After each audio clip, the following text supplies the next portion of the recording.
ETF index mutual funds నేర్చుకుని stock మార్కెట్లో రాణించాలనుకుంటున్నారా? వెంటనే ఈ నెంబర్కి కాల్ చేయండి.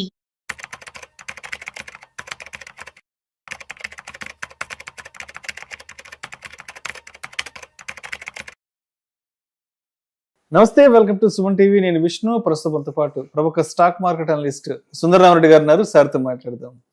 సార్ నమస్తే. సార్ నమస్తే సార్. సుందరరామరెడ్డి గారు, ఇప్పుడు బంగారం గురించి మాట్లాడుకోగానే చాలా మంది దుబాయ్లో బంగారం రేటు తక్కువ, దుబాయ్లో బంగారం రేటు తక్కువ, ఎవరైనా తెలిసిన వాళ్ళు వెళ్తుంటే వాళ్ళకి డబ్బులు ఇచ్చి ఎంతో కొంత బంగారం తెప్పించుకుందాం అని చాలా మంది అనుకుంటుంటాం. మనం తెలిసిన వాళ్ళు అక్కడి నుంచి ఎవరైనా వచ్చినా చెప్తుంటారు, అరే దుబాయ్లో చాలా తక్కువరా, అంత తెచ్చుకోవచ్చు ఇంత తెచ్చుకోవచ్చు అని చెప్తుంటారు కదా. ఎందుకు అసలు దుబాయ్లో బంగారం రేటు తక్కువ? సరే, ఒకవేళ మనం దుబాయ్లో గోల్డ్ కొనుక్కొని భారతదేశానికి తెచ్చుకోవాలి అంటే ఒక్కొక్క ఇండివిజువల్ ఎంత బంగారాన్ని అక్కడ కొనుక్కొని భారతదేశానికి అఫీషియల్ గా తెచ్చుకోవచ్చు? రైట్.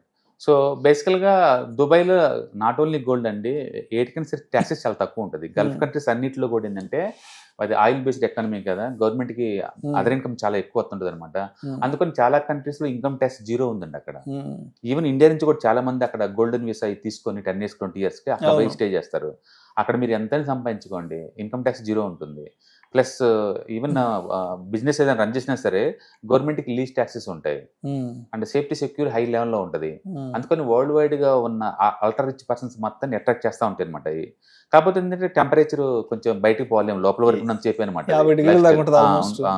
లోపల వరకు అనమాట. ఇన్ఫ్రాస్ట్రక్చర్ పరంగా అయితే సూపర్గా ఉంటుంది, గవర్నమెంట్ రెగ్యులేషన్స్ కానీ సేఫ్టీ పరంగా కానీ వీటన్నిటిలో బాగుంటుంది అది. సో న్యాచురల్గా ట్యాక్సెస్ అనేది లీస్ట్ ఉంటాయి అక్కడ. గోల్డ్ మీద లిటరల్లీ జీరో ట్యాక్స్ అక్కడ. యాక్చువల్గా గోల్డ్ అవైలబిలిటీ ఎక్కడ ఉండాలా? గోల్డ్ మైనింగ్ అయితే ఎక్కడైతే ఉందో అక్కడ అవైలబిలిటీ ఉండాలా. అయితే దుబాయ్లో గోల్డ్ మైనింగ్ అంటే ఏం లేదండి, బయట నుంచి తెచ్చుకోవటం మొత్తం వాళ్ళు బయట నుంచి తెచ్చుకొచ్చి గోల్డ్ ట్రేడింగ్ హబ్ అంతే అది. అందుకని దుబాయ్ గోల్డ్ ప్యూరిటీ బాగుంటుంది అండ్ మంచి గోల్డ్, అది కలర్ కూడా ఎల్లో కలర్ లో ఉంటుంది. అండ్ వాళ్ళు రోజుకి టన్ను లెక్క అమ్ముతారు, కేజీ లెక్క కూడా కాదు, ఎందుకంటే వరల్డ్ వైడ్ కదా ఎగ్జిబిషన్ జరుగుతుంది అక్కడ. అందుకని మన చార్మినార్ లో కనుక బెంగళూరు కదా ఎట్లా ఉంటుందో దుబాయ్ లో గోల్డ్ అలా ఉంటుంది అనమాట. సో న్యాచురల్ గా అంత ఎక్కువ ఉన్నప్పుడు ఎంతకంత డిస్కౌంట్లు అమ్మటం అనేది మామూలు విషయమే. ఒకటి ట్యాక్సెస్ లేవు, కాంపిటేటివ్ ప్రైస్ లో కాబట్టి తక్కువ రేటుకి అమ్ముతారు అనమాట. అందుకని ఇండియాతో పోల్చుకుంటే 1000-2000 తగ్గడం అనేది మామూలు విషయం. అది చాలా మంది అంటే దుబాయ్ పోయినప్పుడు వచ్చేటప్పుడు బై డిఫాల్ట్ ఆ గోల్డ్ తీసుకొస్తారు. ఈవెన్ దుబాయ్ కాదు, ఈవెన్ సింగపూర్ వెళ్ళినట్టు కూడా పట్టుకొస్తుంటారు. అంతెందుకండి, యాపిల్ ఫోన్ ఇండియాలో తీసుకుంటే 1,10,000, నువ్వు అదే పక్కన సింగపూర్ లో తీసుకుంటే నీకు 90,000 వస్తుంది.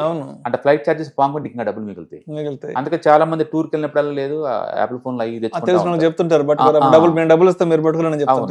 అట్లా ఈవెన్ దుబాయ్ కూడా ఇండియాతో పోల్చుకుంటే couple of thousands మనకి సేవ్ అవుతాయి అనమాట.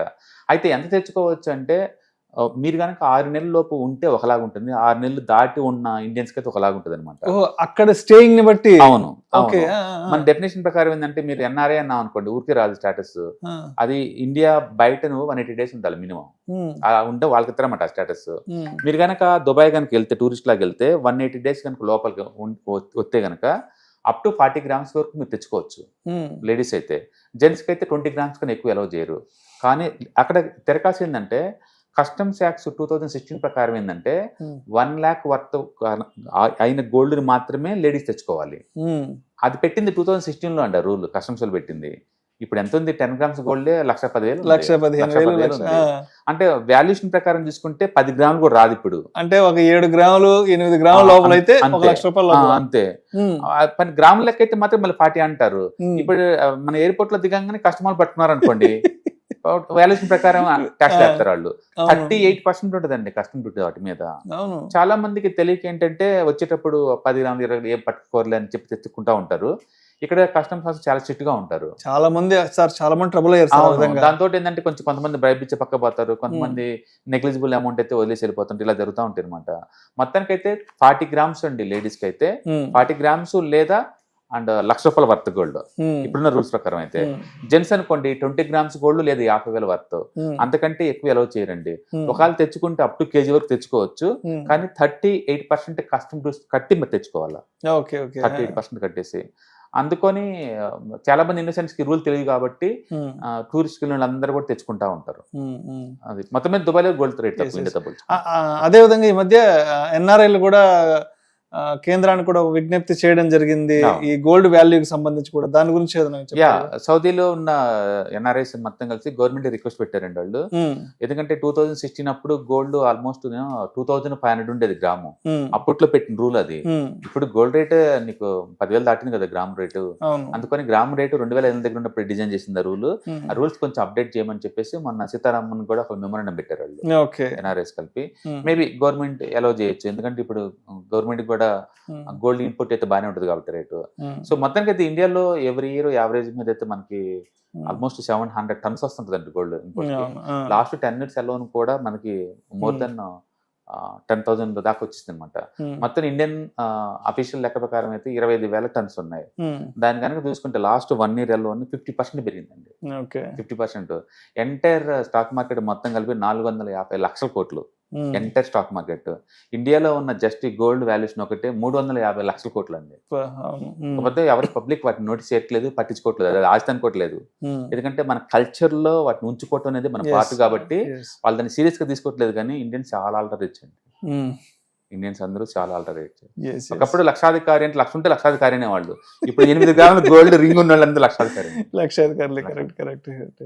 So right. అయితే మొత్తానికి మనకి ఇండియాలో మేజర్ ఫెస్టివల్స్ కూడా రాబోతున్నాయి కాబట్టి సో నెక్స్ట్ 1 month లో ఇంకా ఎంతవరకు పెరిగే అవకాశం ఉందంటారు?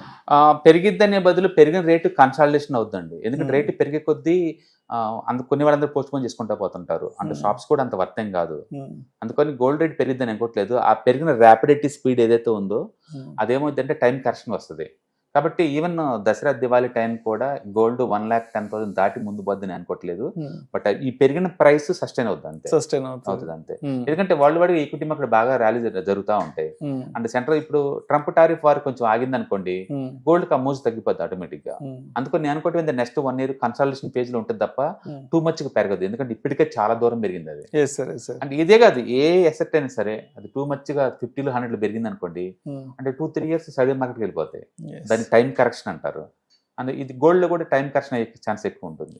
అది ఇప్పటికే 1,10,000 అంటే చాలా మంది సర్ప్రైజ్ అయ్యారు. అది దాటి ముందు పోద్దని అనుకోవట్లేదు. ఆ పెరిగిన స్పీడ్ సస్టైన్ కావడానికి 2 నెలల నుంచి 1 year దాకా పట్టే ఛాన్స్ ఎక్కువ ఉంది.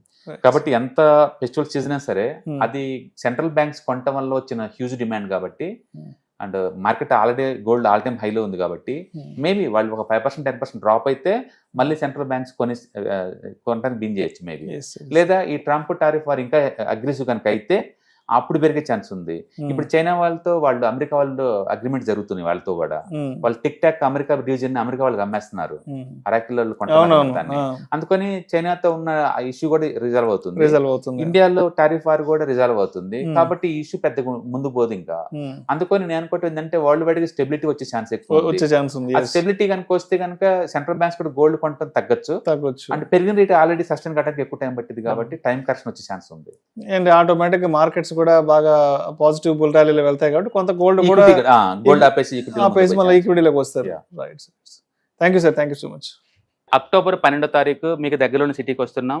వైజాగ్, తిరుపతి అండ్ నెల్లూరు ఈ 3 cities లో ప్లాన్ చేస్తున్నాం. సో మీరు ఎవరైనా సరే స్టాక్ మార్కెట్ మీద passive income as well as active income కనుక ETFs, index funds and mutual funds ద్వారా ఎర్న్ చేద్దాం అనుకుంటే ఇది మంచి అవకాశం. సో మీరు ఎవరైనా సరే మీ దగ్గరలో సిటీస్ వాళ్ళకి అనుకుంటే కనుక కింద స్క్రోల్ అవుతున్న నెంబర్పై పింక్ చేసుకొని మీరు సీటు రిజర్వ్ చేసుకోండి. సో ఇంతకుముందుతో పోల్చుకుంటే ఏంటి, ఇంతకుముందు మనం ఓన్లీ ఆన్లైన్లో తీసుకునే వాళ్ళం. ఇప్పుడు దాంతో పోల్చుకుంటే ఇది క్లాస్ రూమ్ ఎన్విరాన్మెంట్లో అనమాట. సో 1-to-1 ఇంటరాక్షన్ ఉంటుంది కాబట్టి మోర్ ఎఫెక్టివ్గా ఉంటుంది. కాబట్టి ఎవరికైనా ఇంట్రెస్ట్ ఉంటే ఈ 3 అసెట్ క్లాసులు నేర్చుకుందామని కింద స్క్రోల్ అవుతున్న నెంబర్పై పింక్ చేయండి. Thank you. ETFs, index funds and mutual funds మీరు కనుక స్టాక్ మార్కెట్లో ఎంటర్ అవ్వాలనుకుంటే మార్కెట్లో స్టాక్స్ డైరెక్ట్ గా ఇన్వెస్ట్ చేసే బదులు కపుల్ ఆఫ్ స్టాక్స్ ఇన్వెస్ట్ చేయడం ద్వారా ఏంటంటే ఆటోమేటిక్ రిస్క్ తగ్గించుకోవచ్చు. కాబట్టి మీరు బిగినర్ అయినా లేదా ఎక్స్పీరియన్స్ పర్సన్ అయినా సరే మార్కెట్లో సేఫ్ సెక్యూర్ వేలో లాంగ్ టర్మ్ లో సస్టైనబిలిటీ కావాలంటే ఈ ప్రొడక్ట్స్ లో ఇన్వెస్ట్ చేయడం ద్వారా దాన్ని సాధ్యం చేసుకోవచ్చు అనమాట. కాబట్టి మీకు ఎవరికైనా సరే ఈ ETFs, index funds, mutual fund లో ఇన్ డెప్త్ నాలెడ్జ్ కోసం అండ్ గైడెన్స్ కోసం ఈ ట్రైనింగ్ ప్రోగ్రామ్ అటెండ్ అవడం ద్వారా మీరు మనీ మేక్ చేసుకోవచ్చు. కాబట్టి మీకు ఇంట్రెస్ట్ ఉన్న పార్టిసిపెంట్స్ ఈ వీకెండ్ లో జరిగే వెబినార్ అటెండ్ అవడం ద్వారా ఇందులో ETFs, index funds, mutual funds అంటే ఏంటి, వాటిని ఎలా మనీ మేక్ చేసుకోవాలి, వాటిని ఎలా మేనేజ్ చేసుకోవాలి, వాటి గురించి కాంప్రహెన్సివ్ ట్రైనింగ్ మీకు ఈ ప్రోగ్రామ్ లో అందించబడుతుంది. ఈ వీకెండ్ లో జరిగే ఈ ప్రోగ్రామ్ కి ఎన్రోల్ చేసుకోండి. Thank you.